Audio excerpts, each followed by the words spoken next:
Hola, ¿cómo están? De nuevo estamos en la SECU, en una emisión más de Frecuencia Educativa. Mi nombre es Gaby Calderón y contamos nuevamente con la presencia del doctor Ignacio Tontle Moreno.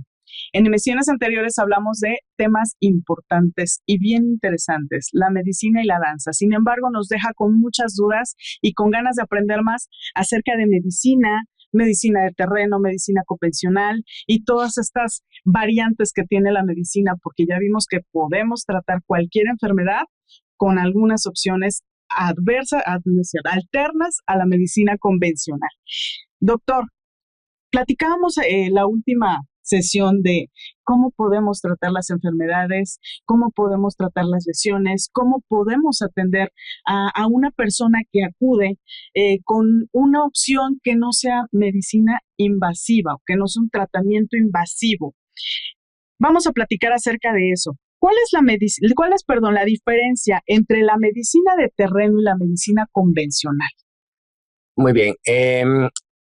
Existen dos corrientes originales y antes que nada, gracias por la invitación. Gracias. Vamos a continuar con el hilo que se... Quedaron temas por ahí. Creo que sí. Y bueno, pues continuamos con esto.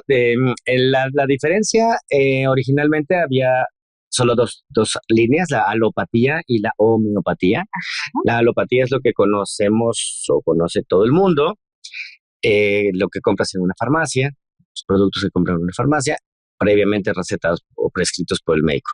Y la homeopatía es la medicina celular, como se originó principalmente la medicina, porque todo iba a ser tratado con lo mismo que te padecías.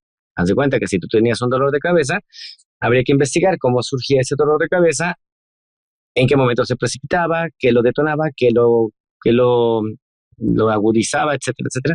Y se buscaba una fórmula que provocara el efecto del dolor de cabeza con esas condiciones con las que se te presentaba a ti, ¿no? Entonces, es complicado. La homeopatía es complicadísima. Sin embargo, pues Sócrates y Aristóteles tuvieron a bien irme modificando esa situación para decir, bueno, si te duele algo, voy a dar algo que te lo quite y no voy a investigar cómo surgió, y es más complicado buscar las causas que solamente menguar los síntomas, ¿no? Entonces, todo el mundo se autorreceta un medicamento para el dolor de cabeza. Paracetamol, todo mundo. Y aspirina, que la aspirina es lo peor que pueden hacer, porque la aspirina es diluye o disminuye la densidad de la sangre. Si tenemos un virus en nuestro cuerpo y tomamos una aspirina, podemos detonar un síndrome de Reye, que es un derrame cerebral, ¿no? Por una invasión viral. Entonces, después de estas dos categorías, de la alopatía y de la homeopatía, se empiezan a categorizar redes, raíces que pudiesen aportar algo a cada una de estas dos corrientes originales. Entonces, se presenta la homeopatía, la acupuntura, se fundamentan más hacia el lado homeopático, y los médicos clásicos, convencionales, como lo decías, dicen que todo es alternativo, pero como lo que dicen que son alternativos también somos médicos, entonces como que hemos defendido que no somos alternativos, o sea, como que la otra opción.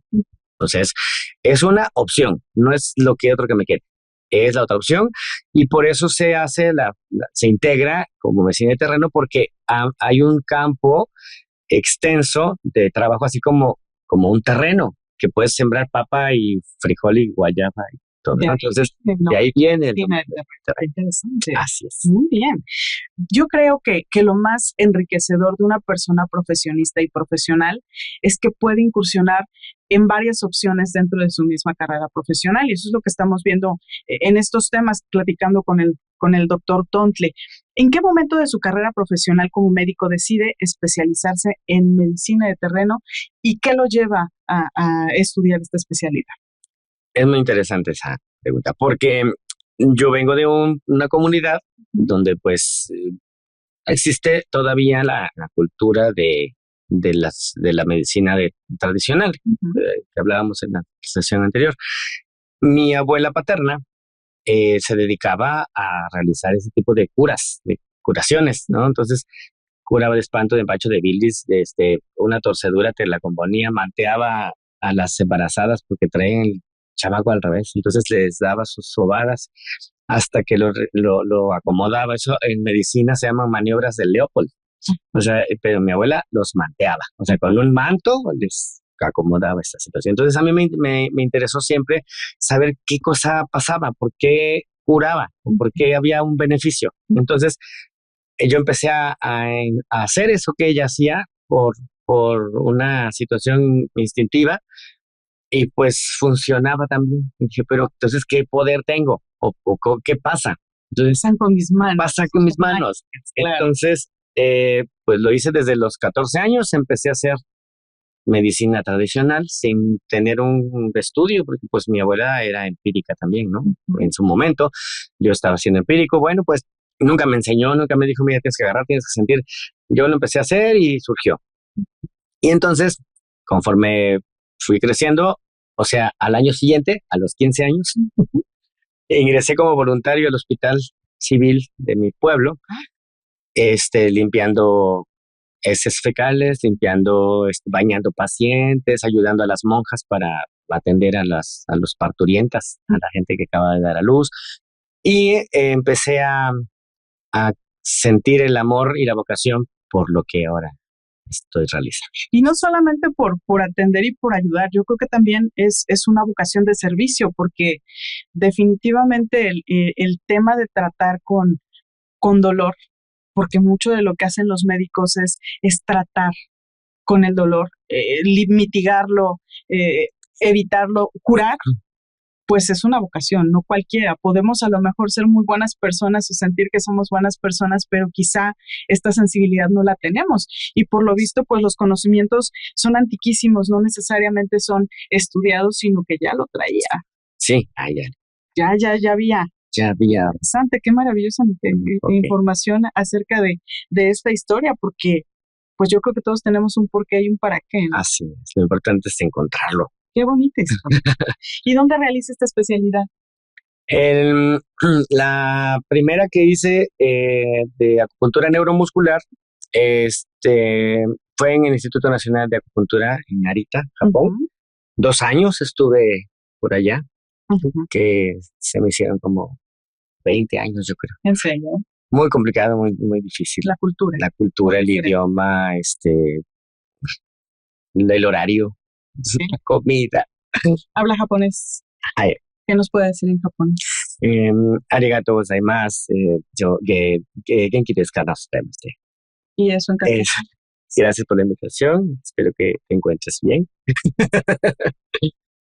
Por si teníamos un auditorio de que estudió en Japón y aprendió el idioma, lo habla perfectamente bien. Qué interesante. Estamos. Y en estos temas. Y tenemos pacientes japoneses. Eso, allá iba. Platicábamos en nuestra charla anterior acerca de que son muy pocos especialistas en este tipo de procedimiento, muy pocos médicos especializados en medicina de la danza, que en el país no hay muchos. Yo me imagino que viene gente de muchos lugares. Gracias a Dios. Esta oportunidad que tengo para con ustedes me agrada, me siento cómodo compartiendo experiencias, pero la mayor difusión y el impacto que he tenido en la sociedad le llamo Radio Bemba. De boca en boca. Sí, de boca en boca. Me han invitado en algunas ocasiones a la tele y a radio en otros momentos, pero siempre que viene un paciente al consultorio le preguntamos quién lo recomienda, cómo llega con nosotros, para saber el contexto, porque a veces tiene que ver mucho la religión o la cultura, no sé, muchas cosas que de pronto ya, cuando yo tengo una referencia de dónde viene el paciente, entonces es más fácil abordarlo, porque pues es complicado a veces tener que batallar con gente que no quiere que le pongas una aguja, que le inyectes, o porque no se lo permite, o algo. Entonces, ha habido oportunidad también de atender a extranjeros que viven aquí o que vienen de visita, y bueno, pues se les da la consulta en su idioma. Wow. En inglés, italiano, japonés. ¿Cuántos idiomas habla? 5. políglota, médico, bailarín. Yo no sé si vende mole afuera de las Me falta saber la fórmula. Qué maravilla. Es toda una gama de conocimiento de nuestro invitado del día de hoy. Tenemos una duda. Hay mucha gente que todavía tiene esta incertidumbre, este temor, la duda. ¿Qué se le puede decir a todas estas personas que no han tenido el acercamiento con el tipo de medicina de terreno, con alguna otra opción, exacto, algún otro procedimiento ante alguna enfermedad? Sí, es complicado, pero creo que ahora no tanto. Cuando yo regreso y me instalo mi espacio para laborar, en primera, estás joven, Uh-huh. ¿no? Yo tengo 42 años, Muy joven. pero cuando llegué tenía 26 años. Entonces, llega una persona, o una psicóloga, o una enfermera, alguien con una profesión a fin de lo que yo realizo, y era tratar de, bueno, explicar, mira, esto voy a hacer, te voy a hacer aquello, y estas van a ser tus agujitas, y esto va a ser esto, y voy a ponerme un guante, y te voy a tocar, o sea, tener que hacer mucho, muy metódico, y una consulta me llevaba 2 horas. Wow. Y eso fue como un año, porque de ahí ya hubo experiencia. Me contaron que fulanita que se cayó y que no puede caminar. Entonces, y hágame lo que tenga que hacerme, porque sé que no voy a componer. Entonces, gracias a Dios, existió ya más aceptación en la ejecución de este tipo de medicina, y actualmente vemos entre 40 y 60 pacientes diarios, y ya no tengo que explicar tanto. Solamente esa ejecución que punto, y a ejecutar. Y entonces tenemos mayor beneficio para los pacientes. Aceptación, beneficio y salud. Confianza. Y confianza y salud. Doctor, hablábamos de agujitas. ¿La acupuntura es dolorosa? Fíjate que no. Hay zonas cuando hay inflamación y tú aplicas una aguja, puede haber una respuesta neurológica, o una respuesta del nervio va a responder, y puedes tener como el tironcito, pero no, las agujas no tienen canulación, o sea, no infiltramos nada con la aguja. La aguja es un filamento que tiene una punta muy fina, y lo que entra en contacto a la piel es entre 2 milímetros y 3 milímetros, y hay tamaños diferentes, desde la más pequeña, que es para zona facial o para niños, que son de cuarto de pulgada hasta 3 pulgadas. Enormes. ¿De qué depende o para qué se usa? Hay algunas más pequeñas para los niños, obviamente, pero se usan también en adultos para la cara, en parálisis facial, por ejemplo. Pero el estímulo que viene después de la aplicación de la aguja es con electroestimulación. Se aplica un aparato con unos caimanes, como pasando corriente. Y entonces eso se siente como si un pollito te comiera maíz, no un gallo, un pollito pequeño. Y esta respuesta, hay gente que es muy sensible a todo. Entonces, me ha tocado, yo creo que no sé, un 2% de toda mi comunidad de pacientes que se anteponen y dicen, por favor, que no me duela, porque es el pánico. La predisposición. La predisposición, pero no es doloroso. Para más una inyección de algún antibiótico o algo, obviamente va a entrar toda la aguja en el tejido de la nalga, y pues el líquido todavía, entonces eso sí es traumático. Yo digo que no es invasivo porque no sangramos. De pronto sí hay gente muy sensible también que genera moretes o hematomas, y de pronto una agujita le puede quedar una marquita ahí, pero no es algo que les impida o que les entorpezca el tratamiento. Al contrario, es parte del tratamiento, de la técnica, y no es dolorosa. ¿La acupuntura se aplica en todo el cuerpo? ¿En cualquier parte del cuerpo? Todo el cuerpo. En todo el cuerpo. En la cabeza, los dedos, en las mucosas, en la lengua, oigan, en los ojos, no como tal en la esclerótica o en la zona del globo ocular, pero sí en los párpados, en los oídos, en las orejitas, incluso en algunos prolapsos rectales, por esfuerzos que existen también por allí alguna lesión, también se puede aplicar en recto, en zona testicular, en zonas genitales de ambos sexos.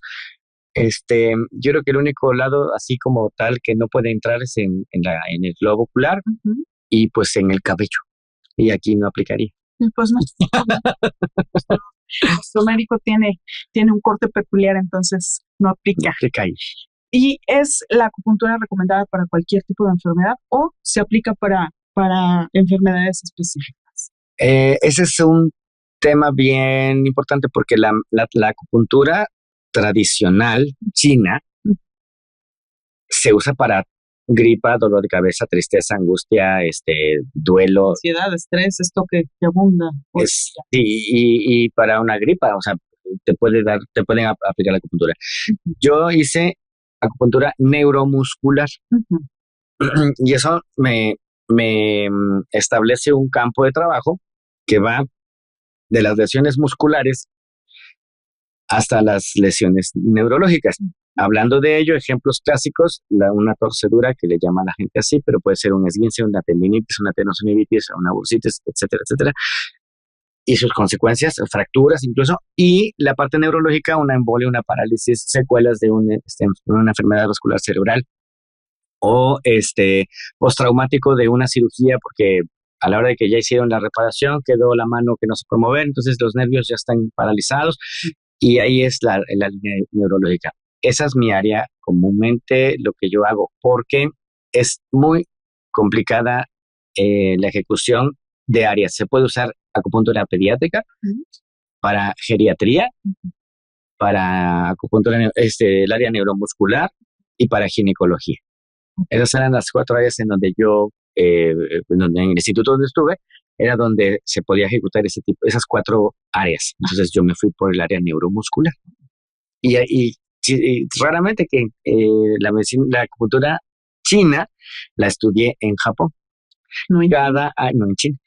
Y aprendí a hablar japonés y tuve que aprender un poco de chino para poder, porque los puntos son en chino. Y está en chino, que lo entendamos, porque yo no me puedo imaginar a un paciente pediátrico con agujas y que no se mueva.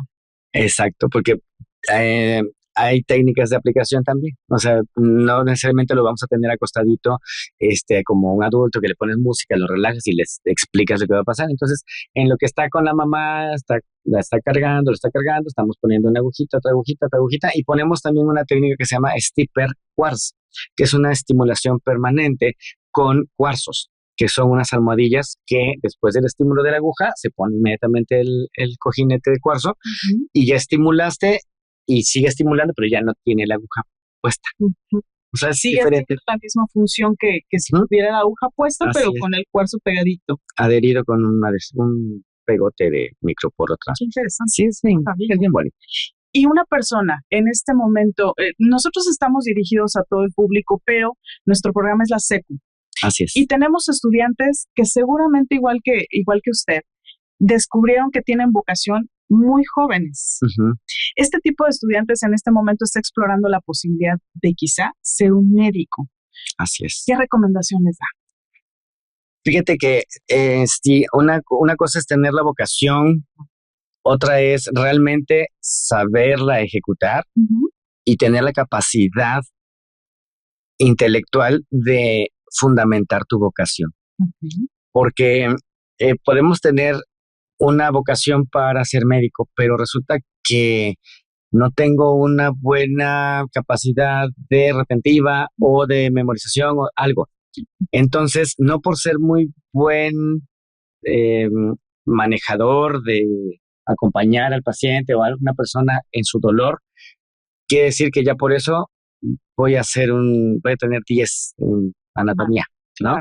Pues, porque es importante, tienes vocación, descúbrela, investígala y experimenta. Vive un momento en esa área que tú quieres o pretendes desarrollar o crees que tienes la posibilidad de desarrollar ese campo. Acércate a una experiencia. Y así como médico, así como psicólogo, así como maestro, así ver que no nada más es un maestro estar enfrente de un grupo y hablar.